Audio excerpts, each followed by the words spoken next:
All right, in section 5 here, we're going to be solving some systems of second degree equations involving the conic sections we've been studying so far. All right, example 1, I have a system involving a hyperbola and a ellipse here. And you can see I already have the two graphed. Obviously, when we solve systems, we're looking for intersection points, right? So from the graph, you can see there are 4 intersections, but let's see if we can come up with exact values for those algebraically, okay?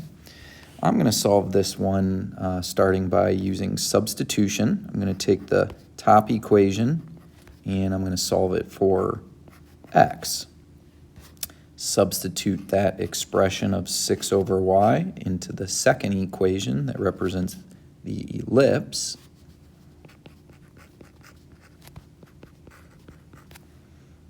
All right, and we're going to square the fraction there. That's going to be 36 over y squared, added with 4y squared equals the 64. And I'm going to clear the fraction by multiplying both sides by y squared. 36 will be added now with 4y to the 4th, equaling 64y squared. And I'm going to move everything to one side. 4y to the 4th minus 64y squared plus 36 equals 0. And I'm recognizing all of those coefficients are divisible by 4, so that will take the equation to y to the 4th minus 16y squared plus 8 equals 0. All right, now I could try to factor that, but I don't think that's going to work. So this equation is in quadratic form. Even though it has a degree of 4, I could still treat it like it's in quadratic form and use the quadratic formula. However, when I use the formula, I now have to think of it as y squared equals negative b plus or minus square root b squared minus 4ac all over 2a. Okay, so y squared is going to equal negative b, 16 plus or minus square root 16 squared minus 4 times 1 times 8 all over 2 times 1. So that's 16 plus or minus square root of 256 minus 36 all over 2. Keep going. 16 plus or minus square root of 220 all over 2. Okay, now 220, that is 4 times 55. So we could break this up into square root of 4 times square root of 55. Okay, we know, of course, square root of 4 is 2.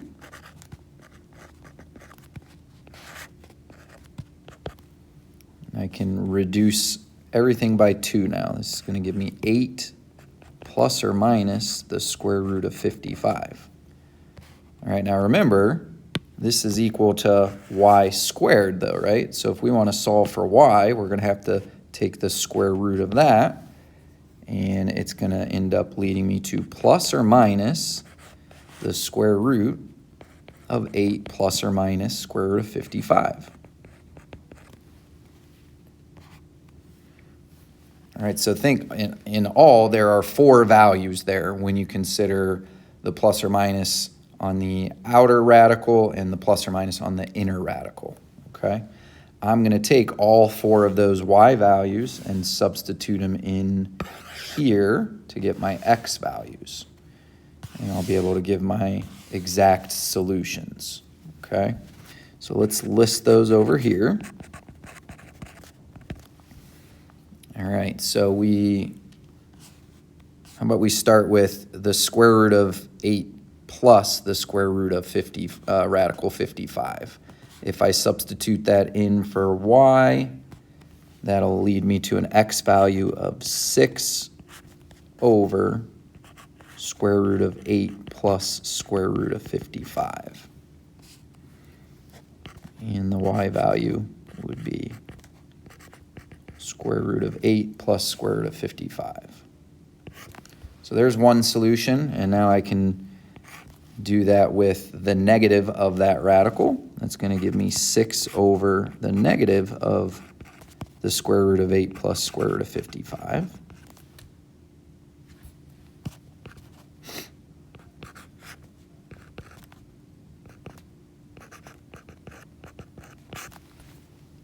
Okay. And now how about I consider the positive square root of 8 minus the square root of 55. That's going to lead me to an x value of 6 over square root of 8 minus the square root of 55.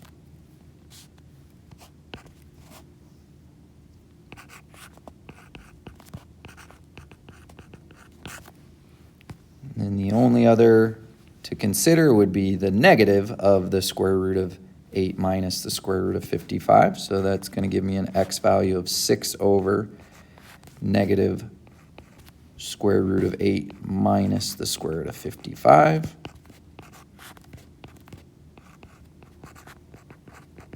And there's your y value.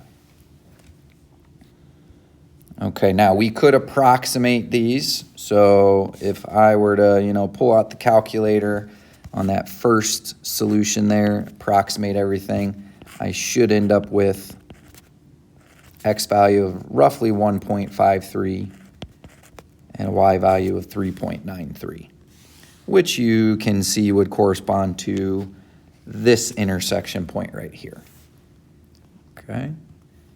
The next one would approximate to negative 1.53, negative 3.93, which would be this intersection point.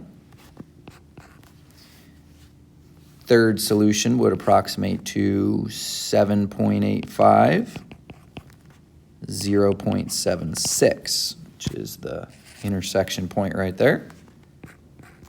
And the final, approximately negative 7.85, negative 0.76, which is our third point here.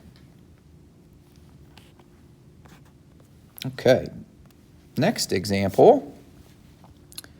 Our system includes a pair of circles there. So x squared plus y squared equals 20. That's a circle centered at the origin.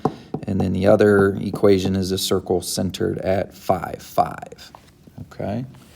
All right, so what I'm going to do to solve this one is I'm going to expand out the second equation. I'm actually going to do the squaring of the two binomials. That's going to give me x squared minus 10x plus 25 added with y squared minus 10y plus 25 equal to 10. Okay, I'm going to reorder here a little bit, bring my two squared terms together.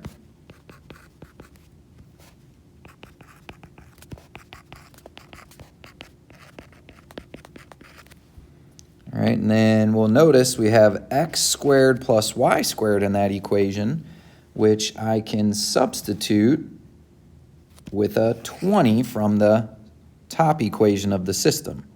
So I'm going to turn this into 20 minus 10x plus 25 minus 10y plus 25 equals 10. And I'm going to clean that up.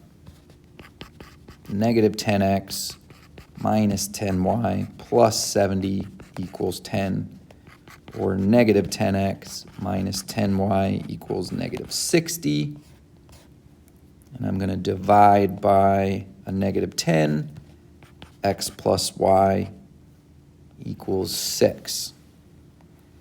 Okay, so that's a linear equation, which I have that line graphed there in blue with the two circles. All right, and now we'd want to ask ourselves the question of where does this line intersect either circle?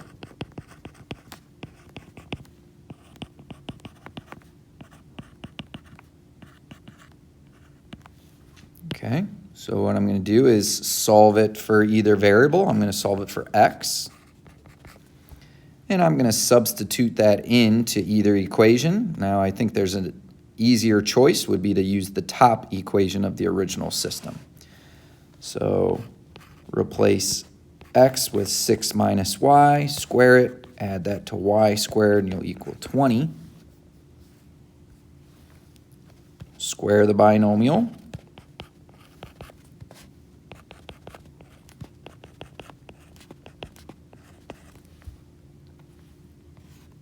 Okay, let's move everything to one side. 2y squared minus 12y plus 16 equals 0.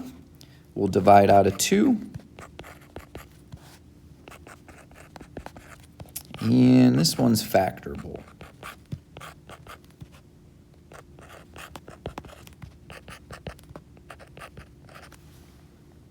Now we can take those two y values, we can substitute them in to this linear equation to solve for x. So if I make y 4, x is going to be 2. If I make y 2, x is going to be 4. All right, so my solutions to this system should be 2, 4, as well as 4, 2. Okay, now we have the graph to verify this, right? Come back up. There we go, 2, 4, 4, 2.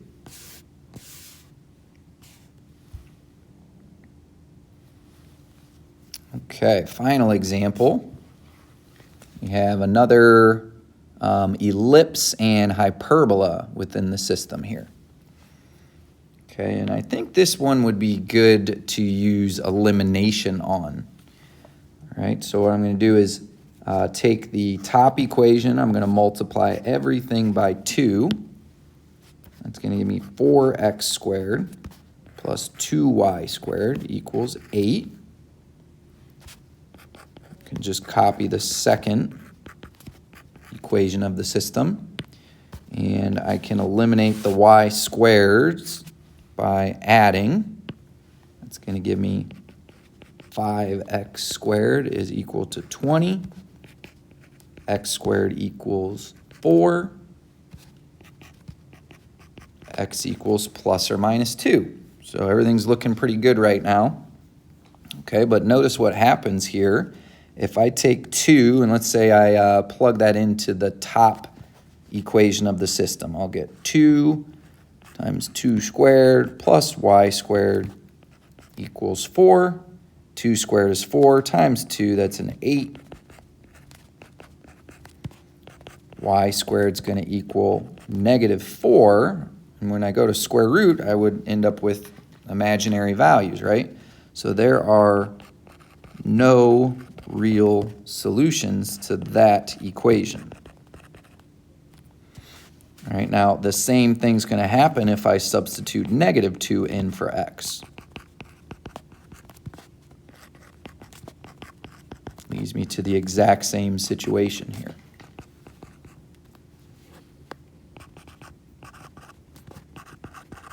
All right, so what's that mean for the overall system? It means there are no intersection points, and therefore no solutions to the system. Okay. You can verify that by looking at the two graphs there. Clearly, the hyperbola does not intersect the ellipse at all.